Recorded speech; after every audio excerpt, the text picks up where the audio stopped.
Hi guys, કેમ છો બધા? આશા રાખું કે બધા મજામાં છો. બધાને મારા તરફથી રાધે રાધે. હવે છે ને આજે ઘણા સમય પછી, લગભગ છે ને હું 1 વર્ષ પછી અહીંયા એક મંદિર છે મહાકાળી માતાનું, તો ત્યાં આવી છું ઘણા સમય પછી. જ્યારે હું અહીંયા રૂટિન રાજકોટ રહેતી હતી ને ત્યારે તો હું હાલતા અહીંયા આવી જતી હતી, પણ છે ને હમણાં હું તો ઘણા સમય પછી અહીંયા અવાયું નથી.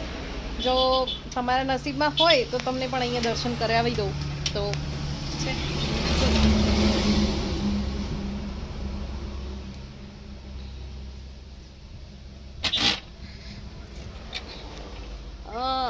એવું નથી કે મૂર્તિ કોઈ હાઈફાઈ હોય, જો કે એ મૂર્તિમાં માતાજીની મૂર્તિ એ મૂર્તિ જ હોય, ભલે એ પછી કરોડોના મંદિરમાં હોય કે નાની એવી ડેરી બનાવીને મૂકી હોય, બરાબર. પણ એ આપણા ઉપર આધાર રાખીએ છીએ, આપણે કેવી એના ઉપર શ્રદ્ધા રાખીએ છીએ ને એના ઉપર આધાર છે.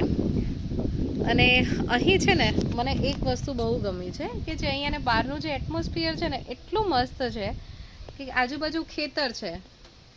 કદાચ આવી શાંતિ છે ને તમે મોટી હોટલમાં જઈને ચા પીવા બેસો કે કોફી પીવા બેસો ને, લાઈક કે લીલા હોટલમાં જઈને તમે ચા કે કોફી પીવા બેસો ને, ત્યાં તમને શાંતિ જે ન મળતી હોય ને એ તમને અહીંયા બેઠા બેઠા આ પવન જે ખાશો ને એનાથી તમને શાંતિ મળી જશે ને એનાથી તમને ધરાવ આવી જાય એવું છે અહીંયા.